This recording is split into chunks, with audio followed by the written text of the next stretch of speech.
News kisay masanga live bowling hi kanomin ahin la. News si aphat chan kisay theji pon. News kisay chay lebe ahin ki ball man le phading ahin la. Deibangin ahin ki ball thei pon. Hizong le to kham khamin hi chi live hi chom cha na ve tin tun hi la ahin live song ball shot po tin phat jong kinotan. Ki phat jong hi to hi 9:33 tan Indian Standard Time. Hizin phát số ta giống là bộ tiền tu ni lại cái tin let pa family ni la pha naho giống ni la pha lal zon muan lal cookie zan pha nang zong zan pha tunia ka seinom hi dang hi pon zingka aniu sa zong chun kan seien ni la zong chun ken seitan mei lei ho mei lei scammer hon mei lei chan khom pi ho a hlep hla wa sum la pai tam ta ane mang pi nau thu chu ki sei le kanomin su chi jing se jong sui lawin a mei lei ho jing se jong hi lawin friends nu me khat hin itia scammer ho an ta san kha aji hin crore sagi hi ana man sen crore sagi an chan loin chinu thuong su ki sei le kanomin news anangai lo kha hele hi chi me lei ho thu hin sei ma sang katin me lei ho hi qnet company akitivin a company minu chu qnet ahin qnet qnet ativin chu chi company a na tong me lei ho a me lei chan khom pi ho hlem thlo chu mi som ni le mi sagi hiwin chu chi mi som ni le sagi ho chun a loi a pai ho a best friend ho jong chule ani cha te chan geiwa a thlep moi a head pha chan ho a thlep moi akita asan sawa a thlebo forena gamdanga na to na tham naki peding a hi nein chen jong ani ni a khang tul jeng ding tia a thlebo hi hitia chun in suthanu movin aban lehen a hi ding dan ta chun Delhi a company office a interview ding hitin ko interview ding in a kovin nelo chaga ho apia ta sumle pai nelo ho jong zo the azu sawin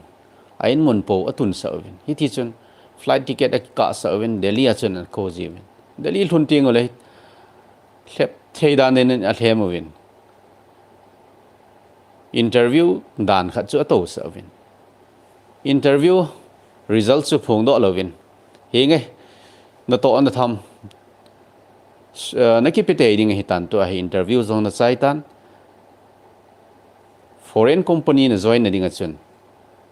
job placement ti dan hen dangka lagni lang pi ai lagni le ke thi hoi demand bol ji mi hon nếu khát nei kim vin nei về vin tia bargaining bol ting ole la khat le sang som gi ti chan hin a kim pi ji hi ti chun mi tam ta hi an hlem hlawin complain tam ta anum tan mei lei i zanam khatin hi chuti a ki bol naw so in phung do tawin police a complain bol khat le ni jong tan hi chi a thung ki than nunga hin mei lei te lengpa le sim ba sana jaw ba in jong zanmi salang chun social media ki chen ta inwang an sun pon hin la amana sei chu noida munathil so hi apamo le jingin ei hole ei ho hi ti ai ki bol diu hitam manipur police on suda banga chon ho chungin got na piwin ti ai an su da hin manipur police on noida chungchang thu a hi kulchil apan diu apat ta diu hita sanomin ahin la official ta investigation bol a bol now chungchang thu ho head hi pon manipur police a ko na hi chi chungchang thu asu do naw jong head hi pon pitabong to gon anei hom chu sei the hi pon manipur police on jong hin bol te eventin manipur police so okipat ma sango hin mei hlei thing noi mi kanglei pa communist party kcp pwg people's war group ho faction khat KCP PWG MC unification ki ti hoin tuni khochen thu phun khat an so dawin Noida sector 143 a QNet company a scam ball ho mi hlem thla ho amin ho zong hin pewin mi som ni le sagi ho min so hin ta dawin anu la pate ho win na ki ko do wa ni thum sunga hi KCP PWG MC unification ho masanga surrender hong ki ball lo wa hi le following hi tin gi na ball win scam ball ho chu chi mi som ni le sagi ho chu hong ki pi lut lo wa hi lawang anu le pa te ham ain su mi te ho hi ipi en lo di chu sei the hi pon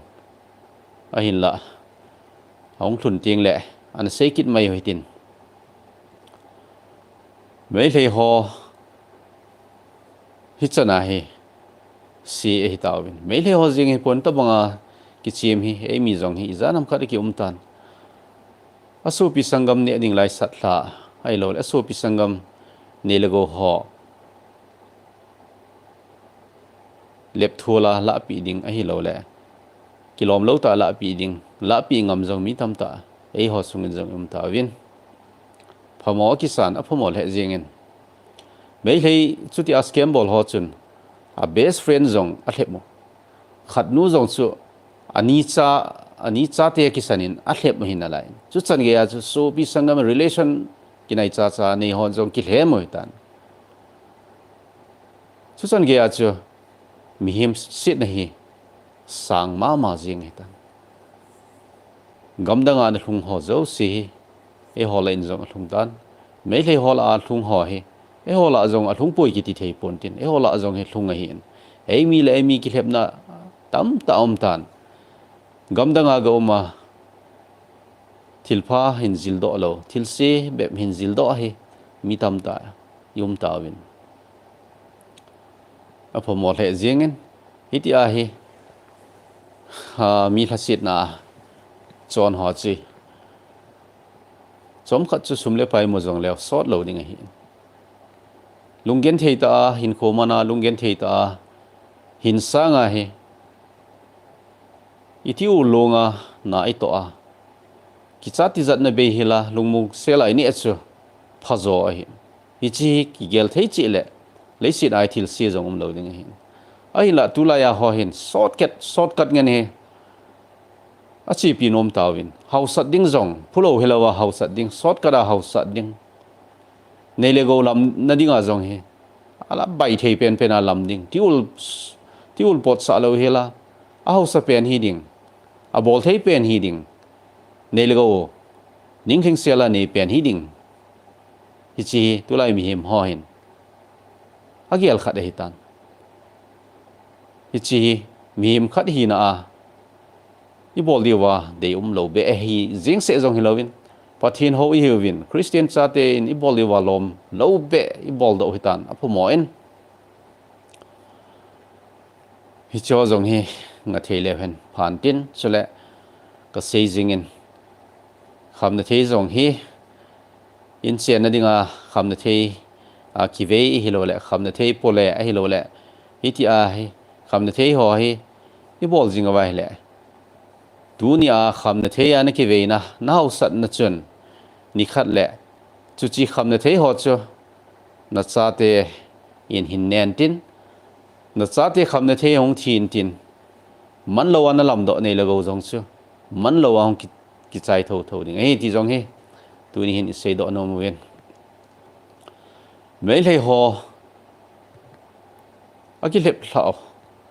jing se jong hi pon tun lai ka sei nom hi lấy xịt và nuôi lấy xịt phát tạ lâu đan friends nu me abula kan say nu jong chu friends nu me a hi na ma online na dating a ki bol pi a ki lung xịt pi a ki ngai pi dana Brad Pitt actor a hi na ma chule producer khat jong a hi artificial intelligence mang cha in Brad Pitt lim tawang banga chule a oso jong Brad Pitt oso tawangin a bolin artificial intelligence mangchan chu chi friends nu menu chu aki ho pin aki ngai pin ha hi ti chun pasal pa chun friends nu menu chu an hlemin sumle pai India soma trading in crores sagi wal chu an ne chai pi hitan chuti a aki ho pi jing aki ngai pi dana agiel bread pit dana agiel chuchi pasal pa chu bread pit a hi lo a head do ni chun nu menu chu alungel asang walin depression ana hla loin tabang chu ma hi sule qnet company a tong ho mai hlei ho a mai hlei chan pi thlem ho jong chu a mai hlei ho chu I chan ge gen thewa chule I chan ge lungel ha sa thu ham ti hi ama ho su jong chu ina za su diun ta sanumin ama hon thilum dan ho aphun do na ho mi zan ham kha in thilum dan ho aphun do na ho chu ave khalo jong yu mai then ave ho chu ni het deu hitan tuni thla hen tam sei po tin tun thla sei nom pi pen hi to bang mi hem hi ei ho sungin jong omin mấy khi sẽ pon ai họ sung azong mà hi ti zong hi ka sei no ma hi in chule cái chi thei diu khat zong ka sei ve no men online na sumle pai lo na dinga application app hung ki pe ho ha chiao a sum loading zong hi go po hitin kilhep na ngen changa hi in tu ma sanga num ho pai za pe ki ti ho tawang sum izan ham khat deposit na bola hele nisia hizat na muding nisia hizat na muding hitiding khatiding kiti ho he ata om lo hi hiti ai mi in su thano muwa mi ho ong thanop su phat le company chu ki sel mang ke yang ji hi mat zong amat do zo lo hi to bang fake company hi dim set aum hitan iki chi the diu hi angai ma jingin sule earning application earning app ho sumlo na ding application ki sim ho zo si jong he khat a khat jing ong ta saning pon chu to bang application ho a hoila yang ki pan hi jong ki hello RBI in head pi jong hello chu to bang application ho a dollar neo ho na hin lo a foreign application jong hi te ding hi dollar hizat na muning khazat na muning video hizat na vet la hizat na muning ki thoi khat sa jong ana ta san po tin hiti an ha ki chema a source ki hello hila transaction na account as mun izan ham khat a hungum tinga chu to bang application izan ham khat a kona transaction hungum ting le transaction ong kun do na ki hello kon in thot hi jong ki hello na account na sum hung lut ai lo le nangin na thot do ki thi ho aung tam thim phat le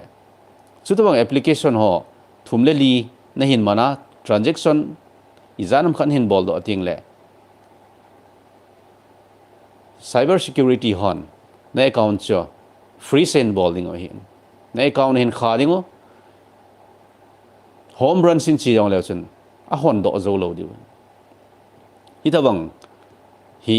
mi atu mi zan mangat ka he he tan khat ve jong su mi khatin e hin contact in screenshot jong in thot in whatsapp a hi ta bang hi ka tu tan ipi ka loading ham nei ki thu pi thei ding ham ati ken wang chu hi ta bang ho hi ki thu pi thei po nge home runs manager ho in jong alon ji het lo chu la ken wang I ma cha na ki thu pi thei po nge kanati e hi aji chu hi chi cyber security in a hin mat do nungova ai account chu freeze ti chu a kha pi o hitan cyber security ho ko ma chu a thi mo lo na ho a thim thu ho phata a sei theya cyber security hon ai account chu hin hon pi owa hi lewang chu ai account freeze ki bol chung ki hong ding hi a chu ti lo le home run sin jong a hon ding chu ta sanom ta pun chu ti ji chun hi ta bang online a ki lep no hi ta san po hitin vet san in ne account freeze ki bol chu online na lo do sang so mong thing lo in the bank account na lagni lak thum ham ai lo lak som nga ham anum hen lang ne account freeze ki bol hen lang hong do thei ta lo hile chun ipi na so di ham ipi na so ding ham ti jong hi gel angain สุเลออนไลน์ฟรอดฮีดิมเซตฮีตาจีหินกิจิเทวิตินออนไลน์นั้นทิลบอลคิลจีอาสงกุลนาตานนดิ่งเซลนั้นลุดนดิ่งตั้มตอมเทฮิจีหินกิจิเทวิติน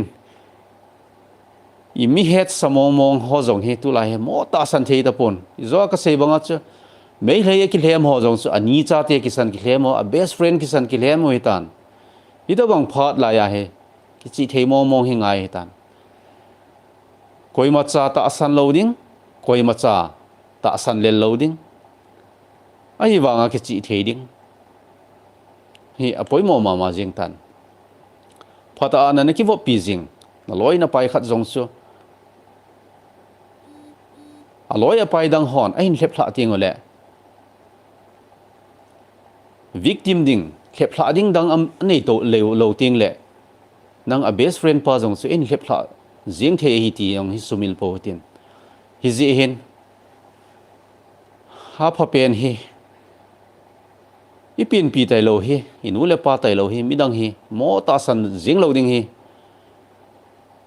ทิลพาเอฮอดิ้งอาพอเป็นฮิดิ้ง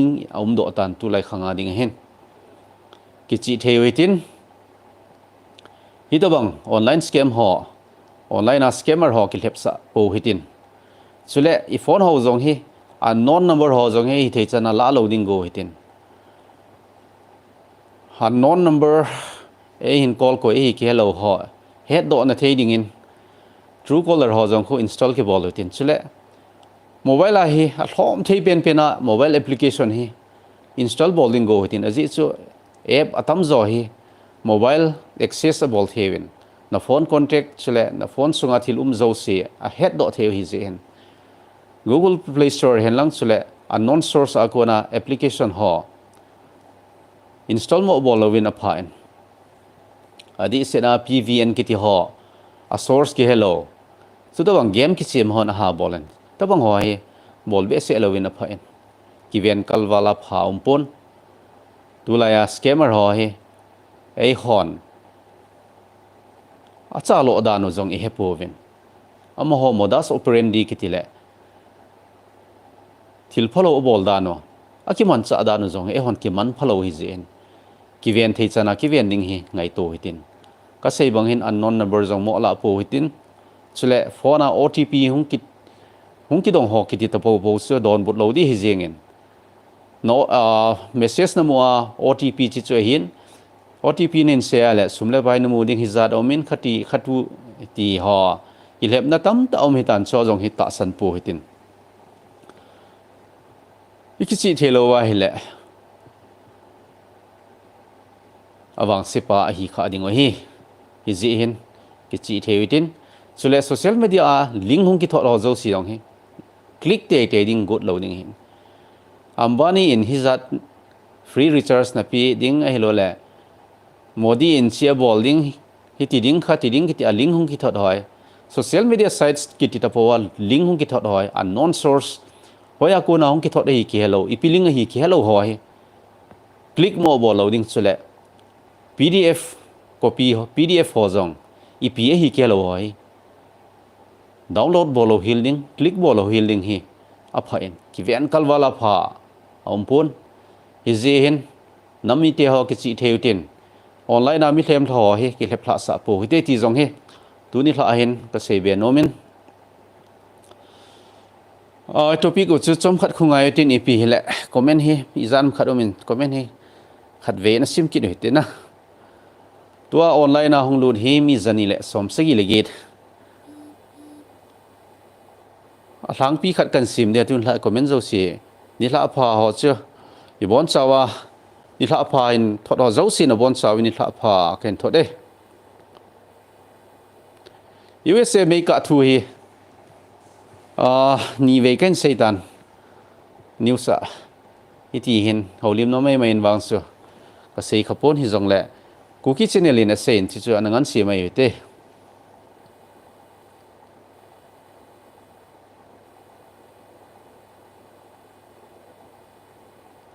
ทั้งบ่อยจงลอยสารพันหินกิจีปัจจุก็ยังหินเหตุตาม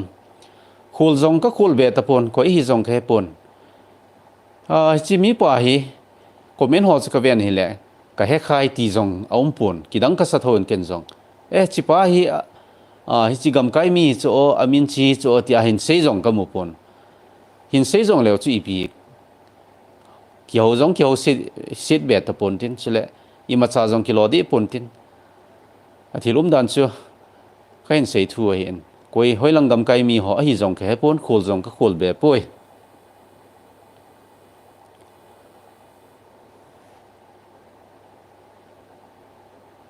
em Joseph min sei chu le sarpa na channel khat akhan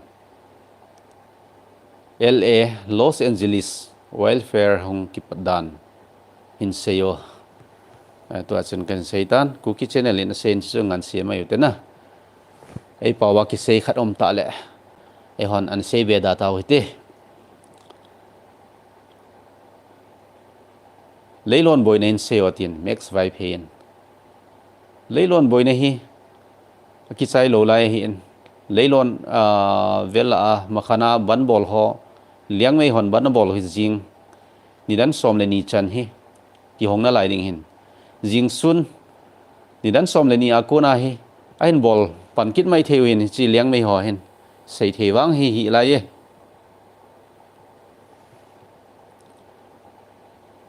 Israel boy na ho hi lal boy bai ten hin seo tin news akhen cover jingin ane vemai hoitin tu le tua Hamas ho to Israel ho hi suti ta akido jong hi to powin Hamas ho hi leikuno ya pangwa kham hi ki sel mangwa khat ve kum le Israel te ahin bulu ji thu hin suti ta open ta akido na jong ta poi tua Israel to ki bol hi Yemen gam sunga hoti thingnoi mi ho ya hi deuwin Hezbollah thingnoi mi ho to Israelin ceasefire nei pet o hin Syria gam sunga ho Syria government la thutan Syria gam sungam thingnoi mi ho zo siang government thu to ki thlona he Syria ko na Israel do thading zong thapun Iran in zong Israel sunga khut a hla ta povin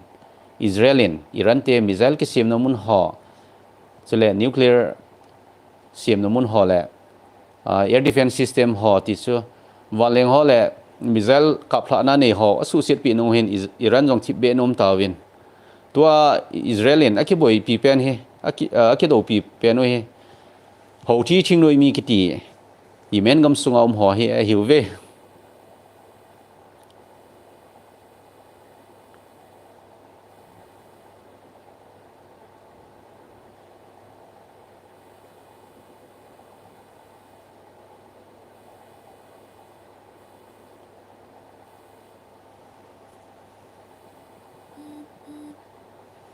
pausa singsun liang mei ho hin ichan apha oi tam in sepio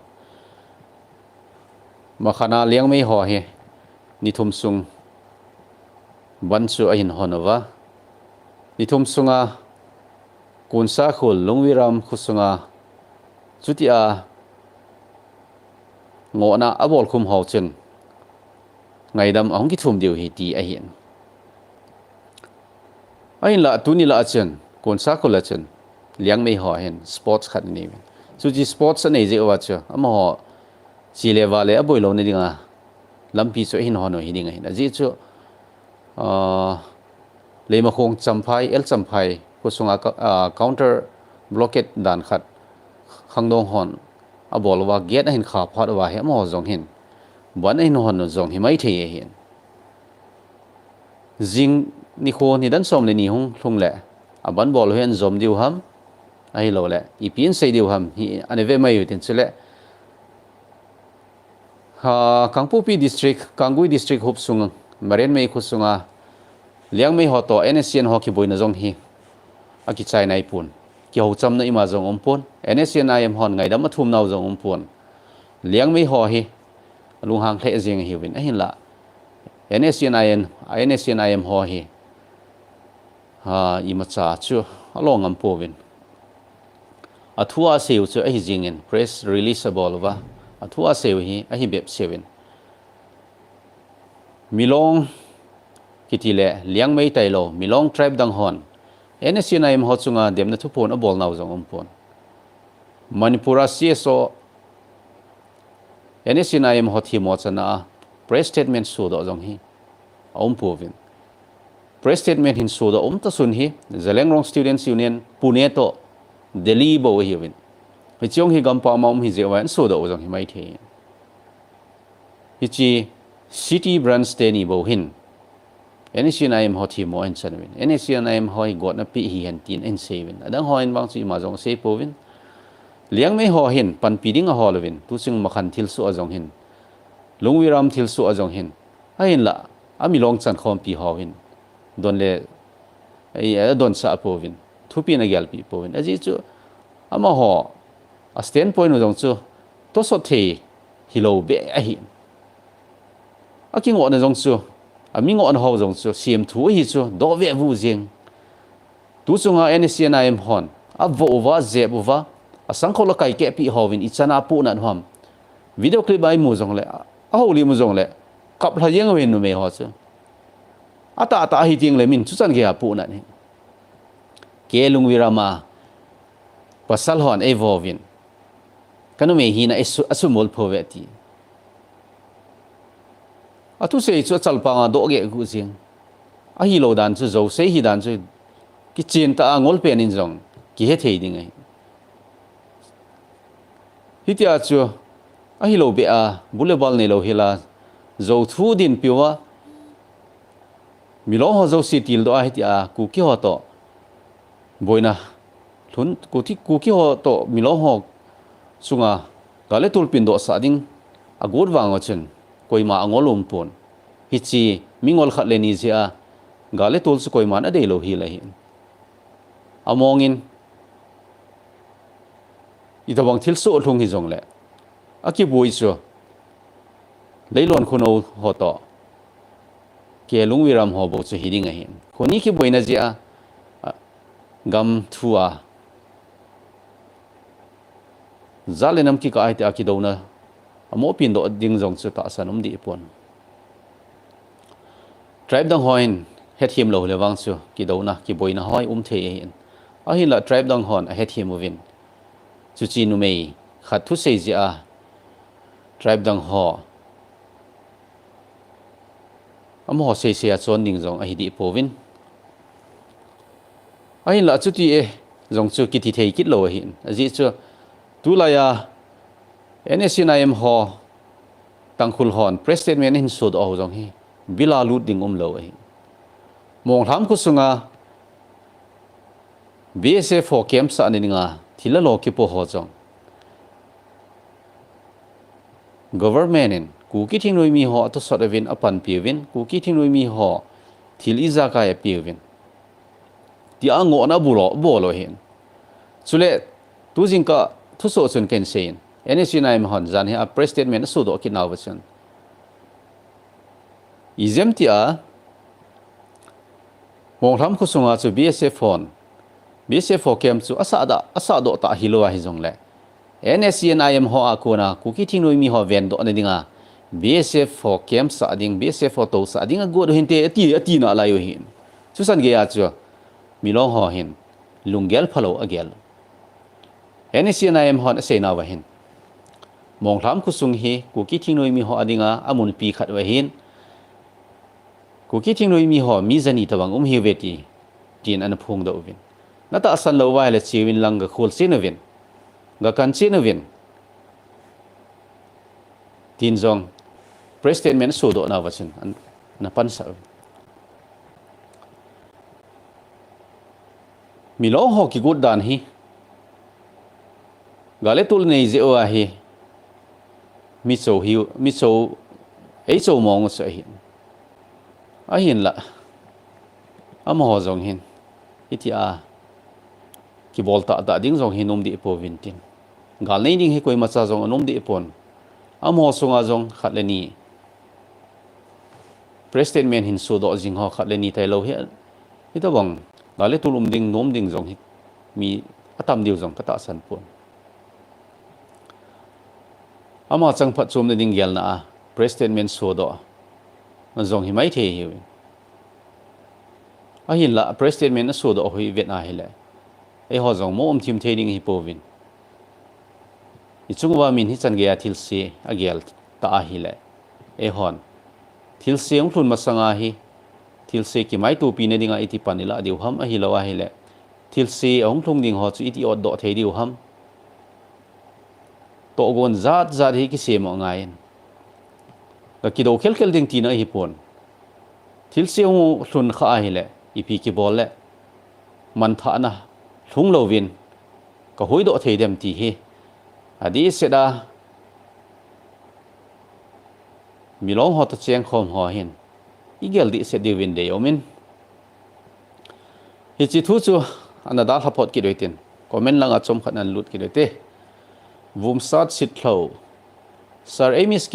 scammer pa chu athui chan apha hitam ke jong ka chanu chunga lakhat sang som nga ine do he chandila ka hi anati hi hi che hi en tu ma sanga chu amy scammer mấy thầy scammer thà bằng amy scammer song hi amo jong hi network khat hiwin ki thu khom hiwin khat bo hi lo hi chi social media sites a hi mi ki het piwa mi khlep phla thei chan a khlep phla over na to na tham na pi nge a hi lo chi chu ka bol ding a hi khati ding a hi khoti ding a hi tin a thlem win icha iseyo comment hin bol sopi vumsat sit thlo in en sei hi amy scammer pa chun ichan pha ai tam ke jong ka chanu chunga lakhat sang som ngai ne do ati a chanu sum lakhat sang som nga na ne do man pi chule tu ma sanga chun numei ni le thum jong scammer numei ni le thum jong ahong viral amy homa ma hlep phla na ho chu in a movie ichi hi bolo hildinga phata khat che a bol hon jong lungset ten ngau hitin ei le jong ki thlem po tin kole vai jong thlem po hitin hiti a ina to hoi ngau hitin sot lo hilding hi chi ki bol ho he thlo pa na ham a hi lo a hi le sungkul lut na ham khat chu hi te ding a hi in hi ji hin ei mi scammer hon jong lungset ten na ngau win lang bol thei ding vanoi mi pi headinga a si hello ho pathin midvet a si hello ho chu bang na to ho to ding zo chu goleo hen phan te chule hi chi amy scammer hin chule kolavai scammer ho masanga ki ven do ne diwa hin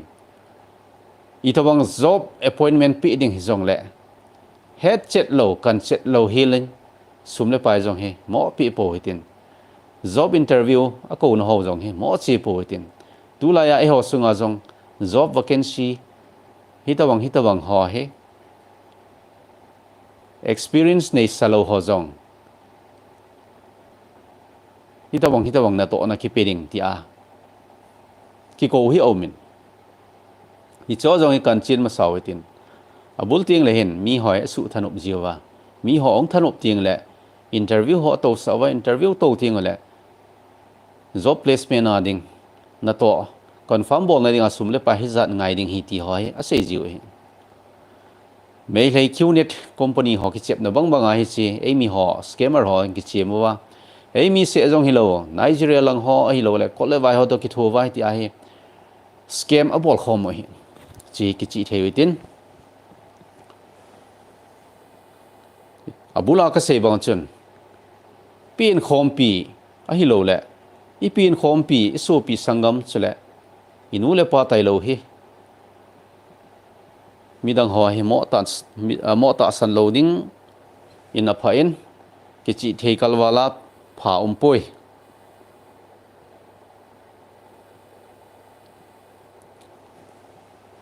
chun min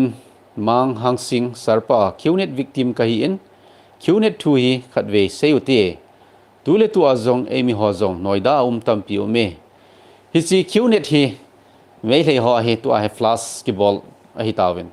qnet scammer ho mi som ni le sagi hi kcp pwg mc unification ho hin anule pate ko wa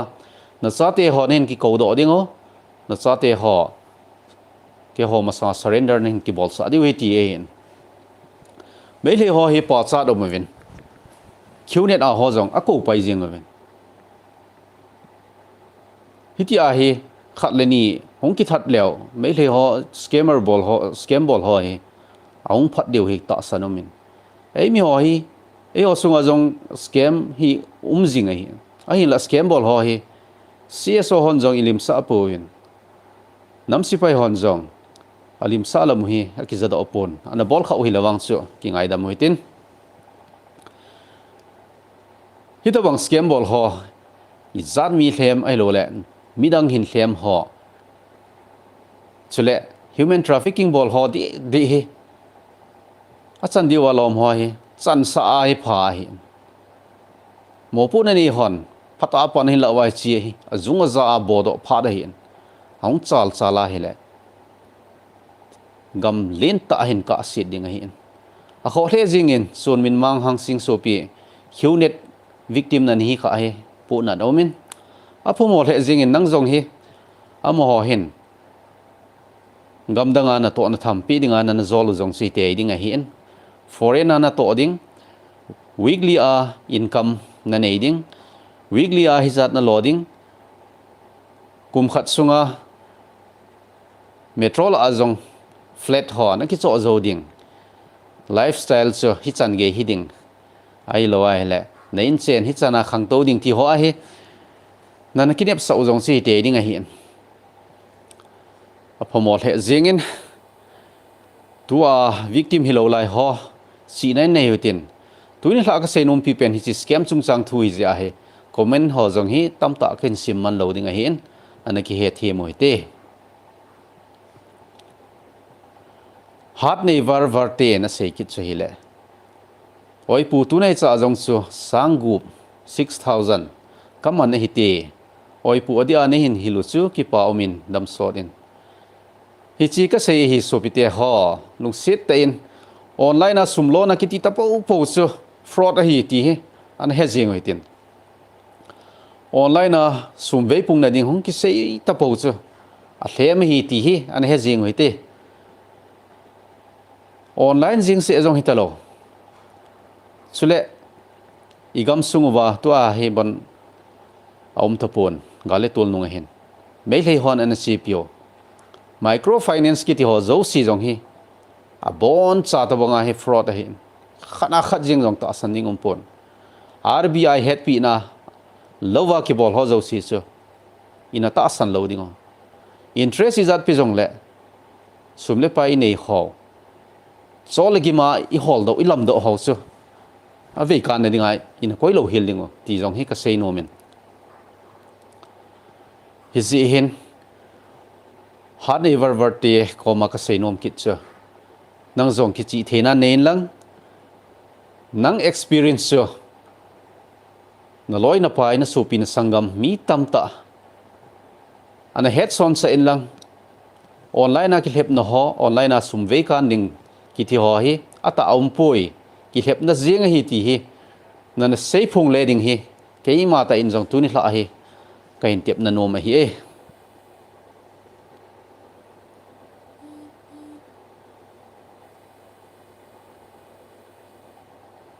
chun min mang hang sing noida emi ho scam bol ho thu khu khatven seute noida qnet noya na tong ho lang chule company dang scam bol ho noya na tong ho ne do le hin seven lang exposable dingo hita bang ho azung za ai bodo diu hi achuti lowa hi le igam sungu hi thilphang su loading chuto mi hong ki mat do le ku ki ho scammer ho ki man do ai hong ki ti ding inam pum pi wa imin sit dingo so le society sung jong he pap po na tam ta ki bol do ding wa hin hi zia thil phalo bol ho human trafficking ho chule scammer ho he bon cha he su be dio he ikitep na no ma he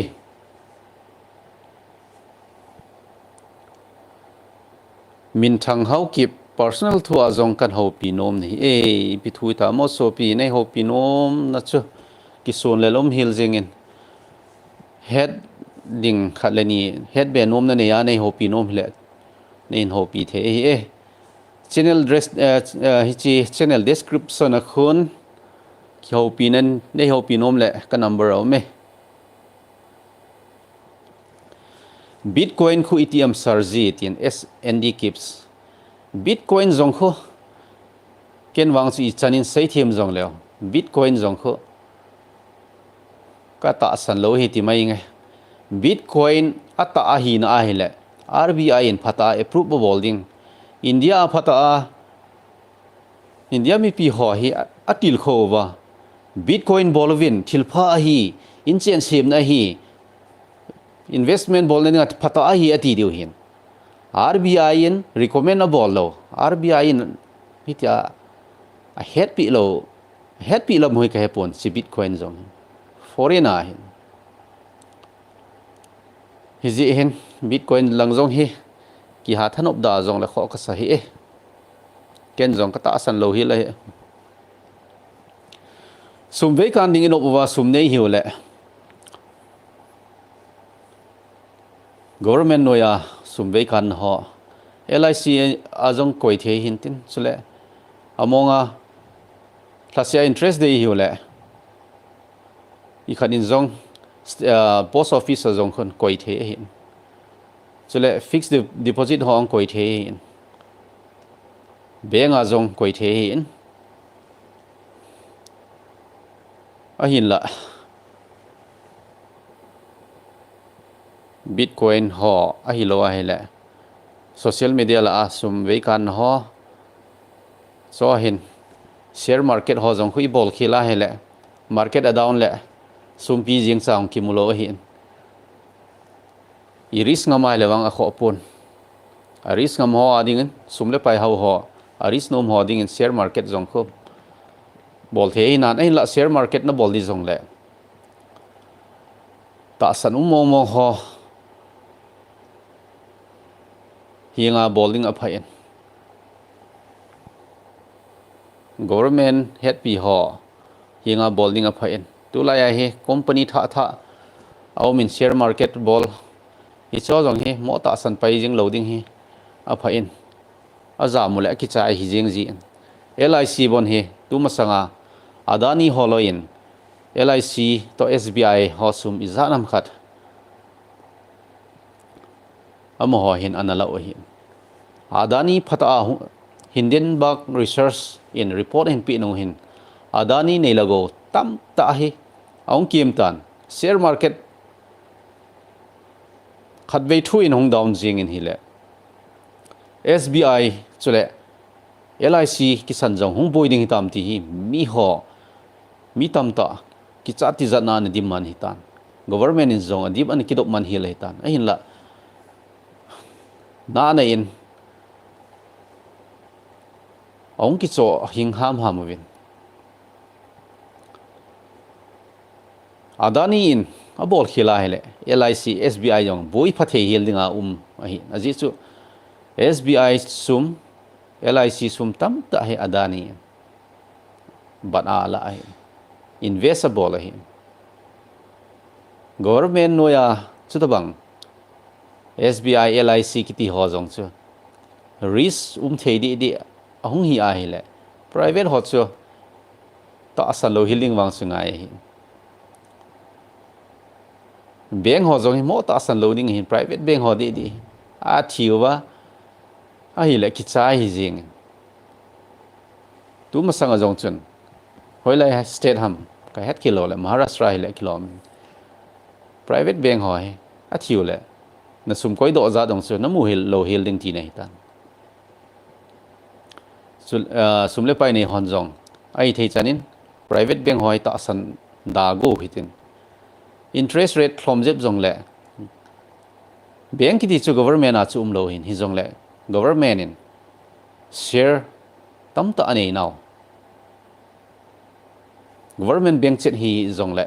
SBI ho bang hi government a ta bang hi ji chun SBI ki ti ho hi government in thalo nei zo sin jong thalo la na man hi SBI hi sunum pen India dinga sunum pen hi interest rate from jeb jong le SBI ya sum le pai nei hon investable liu hi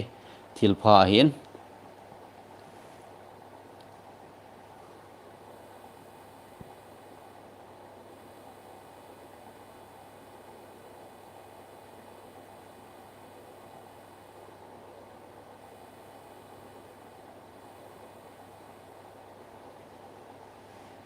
min thang hau kip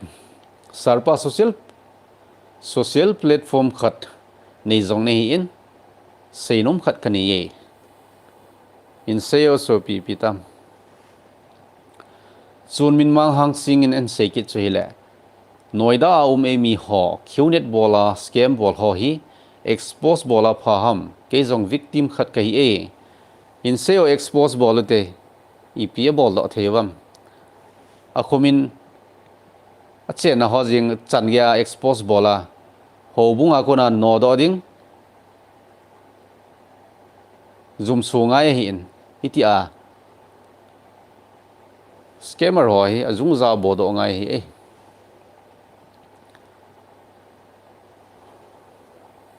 liang me hoi zat hi za liang me hoi zat hi za ham hoi anop do vai bolwa asalai so sat leo kati jiwa le gal ni nei ding iti ki chat kalung dong ichi a he thiam lo hon a he thiam lo a hin a he thiam hon wang chu a he thiam o hi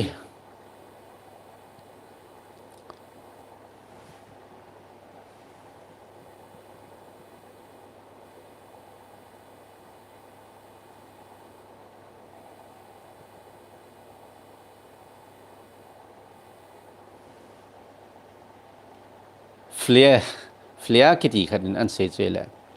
salun pu kuki oi zeus e pove ti khat ve hin hil chen ti mo hi chi ken wang su hin se the ponge tu ma sanga chun kai za he kiti so pi nagalena khat hin live comment hin bolin live comment hin bol na chunga hin mấy thầy khát in comment anh bolin à mấy thầy pa chu ka ho sit le anoi ta ama a ka hin sim pai kit le ama ki se aki sa in no mo sa ke in ka ki phatlam ke in ke chu news a comment a hin ni ve in seitan mấy thầy ni hi sa in kum khat wal comment hin ke bol zit zinga mấy thầy ni hi sa in no mo ka se news song ka vet lo di tai atin ne thiam lo hi so pi ken na chung chet ham ai lo na noi chet ham khana comment hin bol mai hei po chu ka ho hi bo we nang chu ei mi na hi ka he en comment hin bol jing jong ka he no mo sa hi en tia he ken jong thu pha kan choi hi en aman jong a he thiam ning ka kine min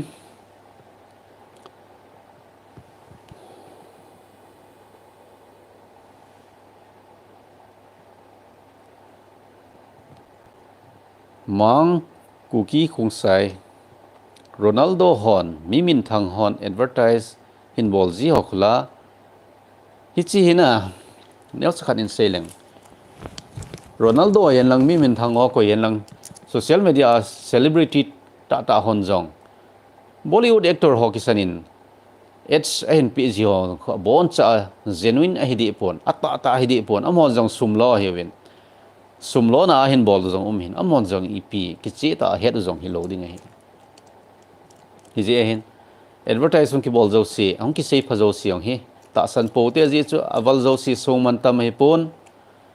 hi je hin hon social media thil ang ki bol ho hi mo ta san po te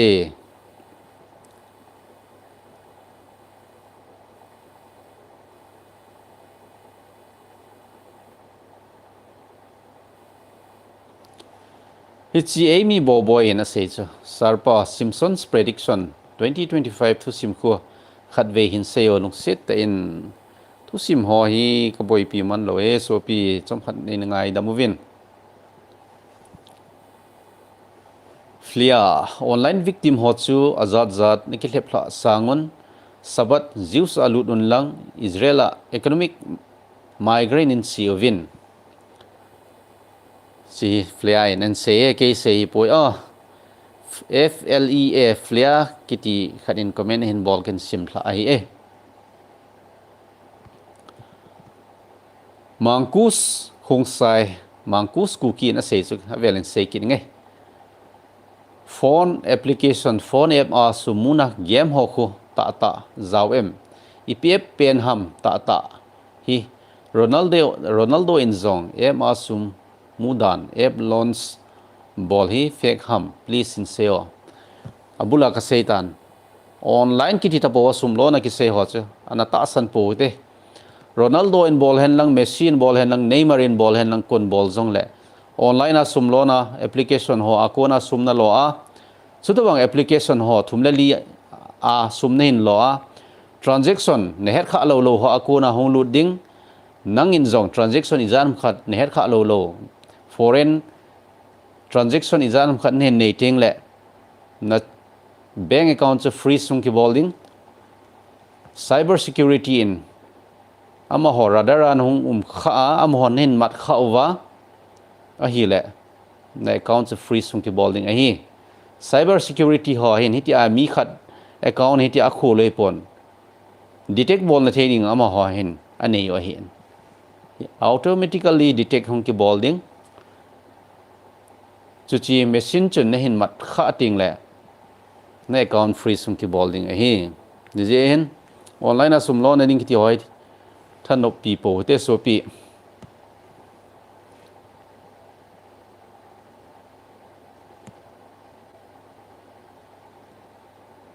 sir metamask wallet a core ki withdraw in ka phone sheet ji in secret recovery code kana ki note lo ji in et ki recover thei di ham alam piumam ichi a ball nang hon hiwin ken hi chi ball jong ka ball pun hi chung chang hin knowledge jong ka nei pun chule kain tep na num chu hitabang ho hi ananung ball datan na ha bola hele na bank account se free sum ki bowling a hi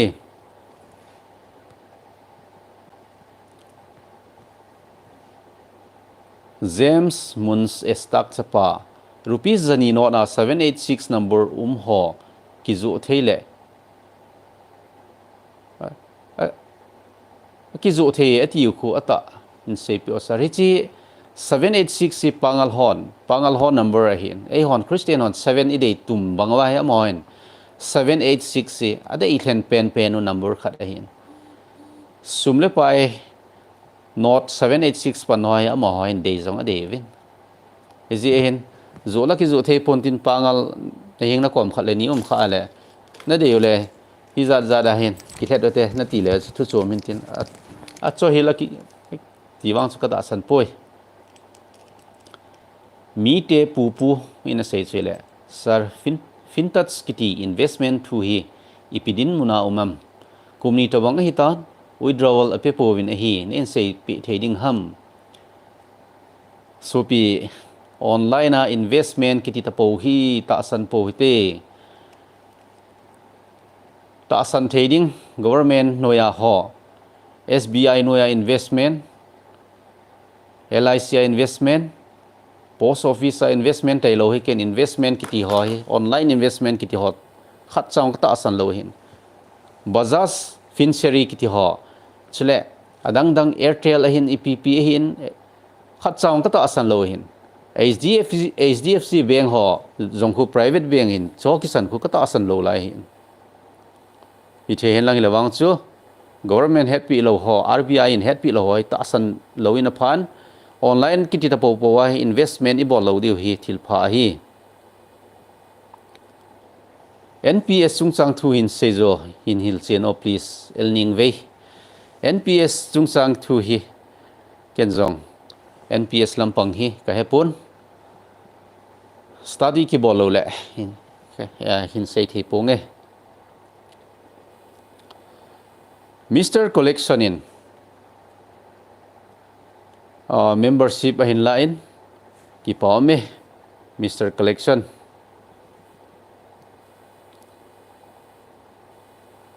YouTube membership hi to Mr. Collection an la le mi thu mahitan membership ahin lakhana hi somgu bhambo ahin koi to wang lunggel thei lungpi keng omai le membership la the hi membership la dinga new so na vetting ole anoya join kiti khui mi ai le cha ko na khulu na Google Pay ko na jong payment new sakhat ga bol the hi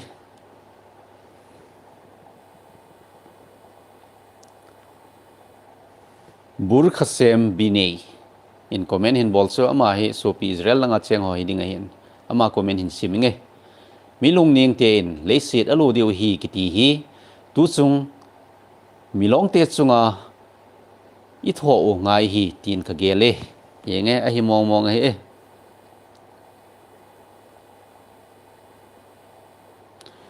curious in se tu ni la Ronaldo to nong kilo thime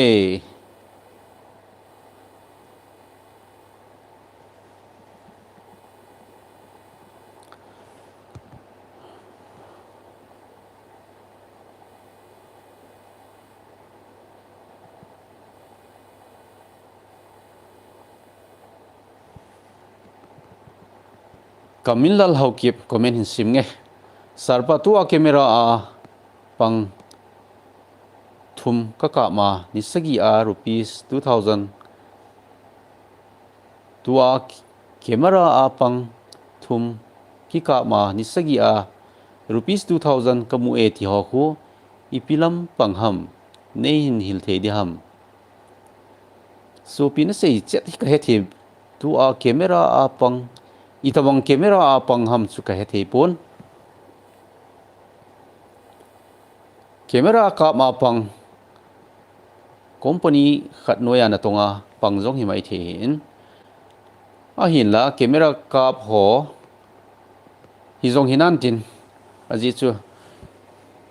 cameraman zong he office atam thoin nisagi songa sangni amu chu hi zong hi mai thein a hin la itawang company a to a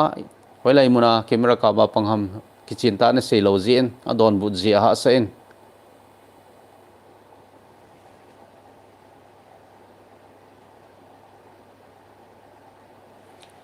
Gozin say to sarpa comment chu abonin einin hil chinovo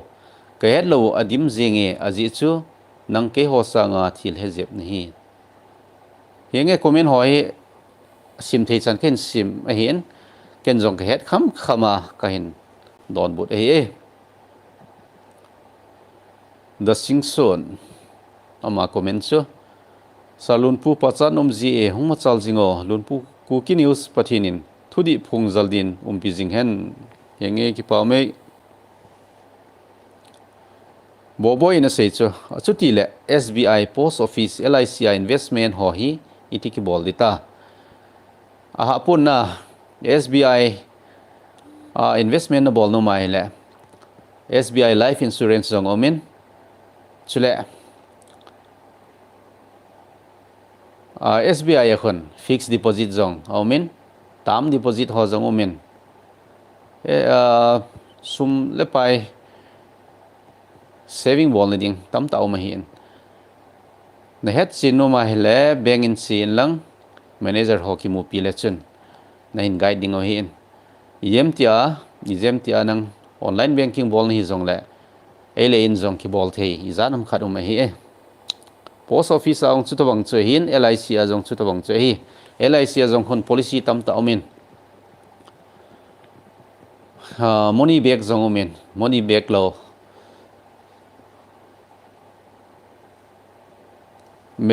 maturity athin phat le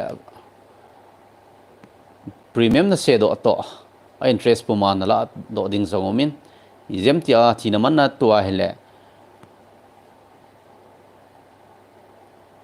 LIC a jong hin aphachuamin akidal hoding in aphachuamin LIC ana pangkhat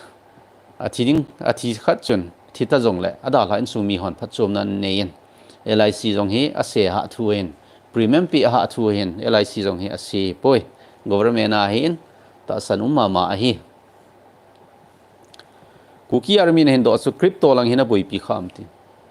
bitcoin crypto kiti lang hi ken kata san lo hin kata san lo a hi zenge chule e hon jong ta san po hitin crypto bitcoin kitia ilung lut sang hin tua kisei ho investment bol di jong le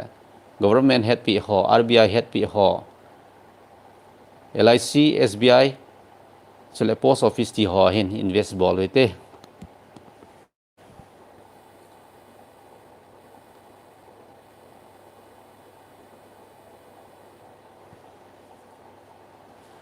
min thang hau ki min se sarpa e mi lam kai ho ne gu cha gu na su sal ngam dem seidinga chu corruption a hi lo lampanga ne gu cha gu bol ho hi ne gu cha gu hi tu lai hen ami takai tikip hen ne gu cha gu hi ti thano piovin a phamol he jingin society sunga ne gu cha gu umna chu society a khan to lo ding chu het sa hen inam sungu jong hi machal hen ti ole hi chi ne gu cha gu zung le za he bo do ngai ne gu cha gu lo na ta pon hobung sungin aumin hobung ki vai pu na in aumin gam sungin aumin mun zo si aum hitan ne gu cha gu ti ting le ei ma chandinga lom lo ikila ho ne gu hin cheng so men lo zakhat hi jong le ei ma chanding hi lo thil mi chanding thil ei man ikila chong chu ne gu hi chong chu corruption hi social ngam lel ding chum pon ne gu cha gu bol ho ai wanga tu lai hi khat ki social hen lang ichal pang to ong ki su to pai le wang chu boi jeng ding hi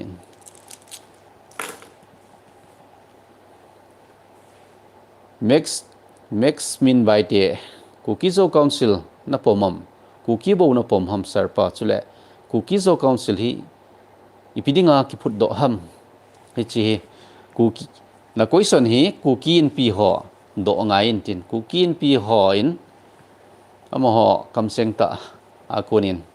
ki zale wang chi answer hi phathe en tin ken chen answer hin don buda phuninge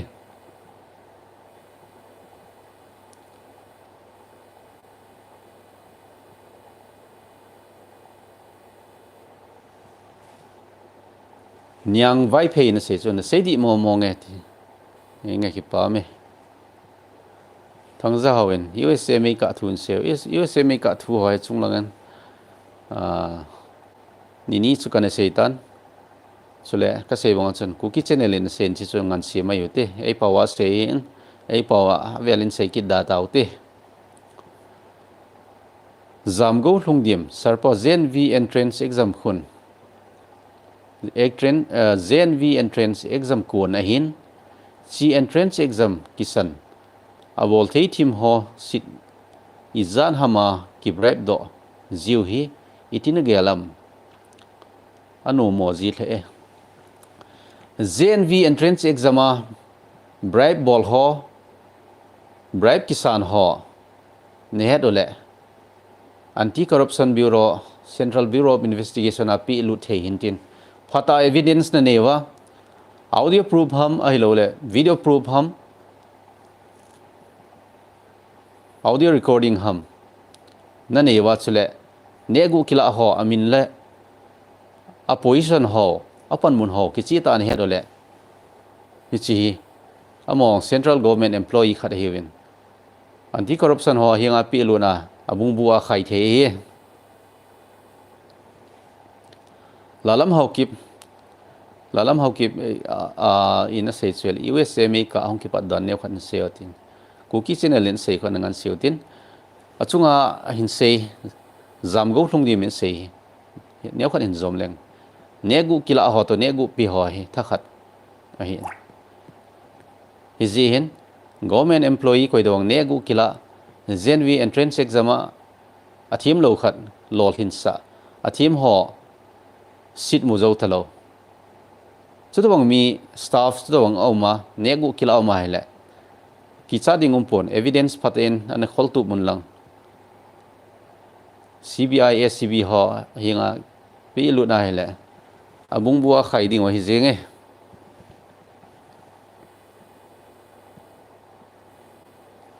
pauneu to SSC exam hi ei ho kang pupia bol theidi hitalo ham sir kangu ya la ka hepon mod bunga hi presidency college a bol theding tawangin akisein official ta en wangso akisu do na om hi la ye len media official sarpa thuta a napan le na su salngam hi diham thuta in ki pang hen lang ki su sal jong le ida ki pan ngam da ding ham hi jong le ka sei banga chen tu lai hi aleng thei tamta umnaga ma hi en na social zia chu thil si ki mai tu pi ding jong chen op om pon hau boy thum te tua hi kol phemi wa ki su lo zia life na bol ting le kan lap man zo zi pu e ku ki thu so chu ma chal zingo ki pa me ma chal jing hen zuel hau ki min sarlun paulin kom dukana boina dan ham na za len seo ken zong kanamu in phamo ka sen hiti ai cha lo hi phamo be se jing in chi gan culture hin him le thal khat to i choi mana ka zo nai ti mana khat ai lo be se a ki bol hi angai na zong hi pon ken zong di ka sapon koi chunga bol hi zong le di lo hi jing in hiti a khat chunga ki mo hat sa jing hi to hi thil pha hi pon bolo healing in pha in tu ni in khat chung in hat le jong le chun nang chunga hat the jong miu me ti hi su mi lo ding ka de yen miem hi idam kum khuwa hi idam sung si a ki hat zom jing lo hi ti jong hi sumil po hitin sala a gam sala a hat pen thlo jing jong kho humpi thlo jing jong kho gam sa zo si a ki chalom lo a hin la a hat mo ni hin a hat mo ni gam sa ne le cha ding a ki mat lel ni hi ti hi sumil po hitin dunia him le thal khat le ni choi mana ki hat sa a isu pi sangam sunga a hi lo be se bol hi phapun tabang bol ho jong hilung sit ta inga si diwin ki ti movin I ho to jong ki to pon hiti ai cha lo ji ting le society hi chan ge ya isu min si ham ti jong sumil po hitin nang phat lo ji nang ki hat sa ji a society min sit ai lo le khat in he su gen the thu lo ai lo le khat lung no mo ta chu I chan ge ya phamo ham ti jong hi gel do in lang nang in mi na bol chu nang na chung in min na hin bol le I chan in nan sa dem ti jong hi ana ki gel do le chun phan te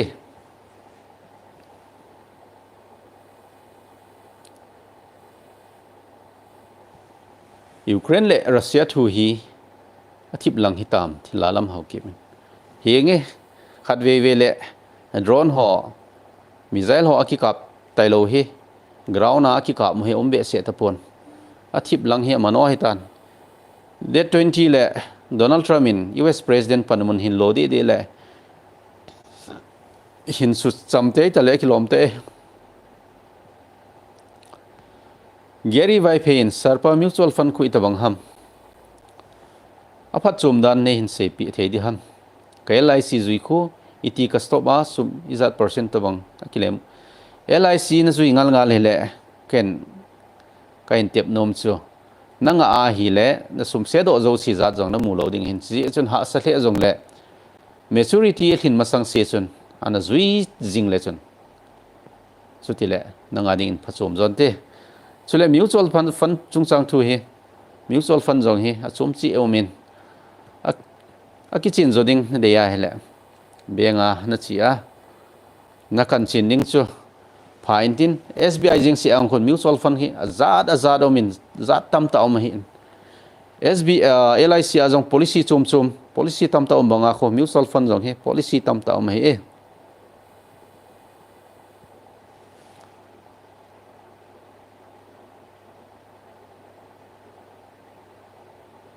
min thang hau ki min se chu sarpa lakhat ai lo le kum khat a na thalo na mu ku na nop to a ka kila a ipin sei dem hita wang su ka tu a hi ama jong he a thalo tam tai ana kila pi hi ding he na phomol he jingen Mr. Collection in sei chu sarpa ka channel ne hin sa dot pe o Mr. Collection channel hi live and we hole vai nung khununga hen wedding ho zo sin jong visit ana bolo hitin ana to so hitin bol dinga lom ho zo si ana bol pi hitin subscribe like comment share ti ho ana bol pi hiti gozi ana sei chele adi wale sarpa nei ti zia na tu sei ki ngai nom zi e phat chom cha phat chom na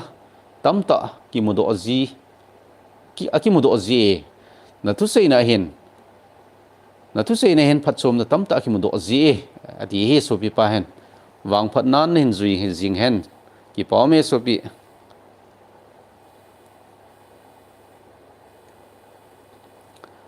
pau nge leo a comment hin bol ichi anonymous ke tin mai thei nam si ding ham ai lo le ko hi ding ham su ka hepon tu ni la ai chan hi ni sautin topic dang phat ki le an seutin ken live ken bowling hi in same as ji native in kas ken jong ka same as no man hin la a phat hi itawang ko kan nei theding hi ka sei thei ji pon chi ai kan same as thei ji lo hi akiting lawang su jingka news a ko ni thla le live ka bol de tin hin sei mai tang katin tu ni thla live a hunglut man lo hon ne na ngai da movin lang akiting lawang su jingka news a sei de ding hin go nge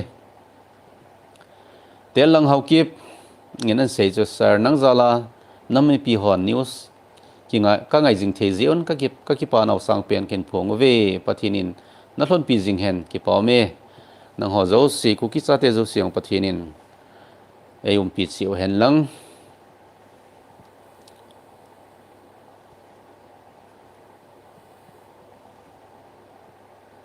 HP art sin se sir bol team hola